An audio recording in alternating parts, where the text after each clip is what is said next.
ഏറ്റവും പ്രധാനപ്പെട്ട ഒരു കാര്യം, ഇപ്പോൾ 112 കുഞ്ഞുങ്ങൾ കൊല്ലപ്പെട്ടിട്ടുണ്ട്. അവരുടെ അമ്മമാർ കൊലപാതകികളായിട്ടാണ് നിൽക്കുന്നത്. കൊലപാതകികളാണ്, അതായത് ഒരു മനുഷ്യജീവനെ ഇല്ലാതാക്കുക എന്ന് വെച്ചാൽ കൊലപാതകം തന്നെയാണ്. പക്ഷേ ഫൗസിയുടെ സ്റ്റോറിയിൽ വിദേശ രാജ്യത്തെ ചില ഉദാഹരണങ്ങളൊക്കെ വെച്ച് പറയുന്ന ഒരു കാര്യമുണ്ട്. അതായത് കൊലപാതക കേസായിട്ട് ഇത് പരിഗണിക്കുമ്പോൾ തന്നെയും ഇവരുടെ മാനസിക നില ഇങ്ങനെയായിരുന്നു എന്നത് പരിഗണിക്കപ്പെടണം.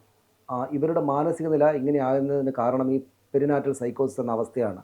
അത് കോടതി മുറികൾക്കകത്ത് തന്നെ ഈ വാദപ്രതിവാദങ്ങൾക്കിടയിൽ ഈ കാര്യം വരണം. ഒപ്പം നിരന്തരമായിട്ടൊരു കൊലപാതക കേസിലെ പ്രതി, ഒരു കൊലപാതകി ഓടിക്കുന്നത് പോലെ കോടതികളിൽ നിന്ന് കോടതികളിലേക്കും പോലീസ് സ്റ്റേഷനിലേക്കും ഓടിക്കരുത് ഇവരെ. കാരണം ഇവരുടെ ആരോഗ്യനില തകർന്നിരിക്കുകയാണ്, ഇവരുടെ മാനസികാരോഗ്യനില തകർന്നിരിക്കുകയാണ്. അപ്പോൾ സ്വാഭാവികമായിട്ട് ഇവരെ ആ നിലക്ക് പരിഗണിക്കാവുന്ന ഒരു സംവിധാനം ഉണ്ടായി വരണം എന്നതാണ് ന്യൂസ് മലയാളം ഇതുകൊണ്ട് ഉദ്ദേശിക്കുന്ന ഒരു പ്രധാനപ്പെട്ട അവബോധം ഉണ്ടാക്കുക എന്നതാണ് ഏറ്റവും പ്രധാനപ്പെട്ട കാര്യം. അത് അമേരിക്കയിലെ ചില സ്റ്റോറികൾ വെച്ച് ഫൗസി അത് സമർത്ഥിക്കുന്നുണ്ട്. അതായത് അമേരിക്കയിൽ 3 കുഞ്ഞുങ്ങളെ കൊന്നുകളഞ്ഞ ഒരു നഴ്സായ അമ്മ, അവർ ആത്മഹത്യക്ക് ശ്രമിച്ചു, നട്ടലൊക്കെ പൊട്ടിയിട്ട് കിടപ്പിലായി. പക്ഷേ അവർ പിന്നീട് ഈ കോടതി നടപടികളിലേക്ക് പോയപ്പോൾ കോടതി തന്നെയും ഇത് പെരിനാറ്റൽ സൈക്കോസിസ്, പോസ്റ്റ്മോർട്ടം സൈക്കോസിസ് എന്ന രോഗാവസ്ഥ കൊണ്ടാണ് ഇതുണ്ടായിരിക്കുന്നത്, അതുകൊണ്ട് ആ നിലക്ക് പരിഗണിക്കണം, അവർക്ക് മെച്ചപ്പെട്ട വൈദ്യശാസ്ത്ര സഹായം കൊടുക്കണം, അവർക്ക് വീട്ടിനകത്ത് ഇരുന്ന് തന്നെ കാര്യങ്ങൾ നിയമ നടപടികളിലേക്ക് പോകാനുള്ള സംവിധാനങ്ങൾ വേണമെന്ന് പറഞ്ഞ് പൊതുജനം ആദ്യം തന്നെ ഇളകി ആ ആവശ്യം ഉന്നയിച്ചു. അങ്ങനെയാണിപ്പോൾ അതിൻ്റെ വിധി വന്നിട്ടില്ല എന്നാണ് ഞാൻ കണ്ടത്.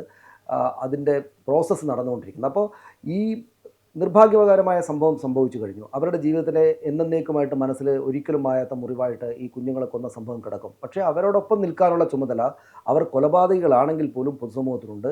ആ നിലക്ക് നമ്മുടെ പൊതുസമൂഹ മനസ്സും നിയമ സംവിധാനങ്ങളും പോലീസ് സിസ്റ്റമൊക്കെ ഉണർന്നു വരണം എന്നതാണ് ന്യൂസ് മലയാളം ഈ ഒരു വാർത്താ സീരീസ് സംപ്രേഷണം ചെയ്യുന്നതിനോട് ഉദ്ദേശിക്കുന്നത്.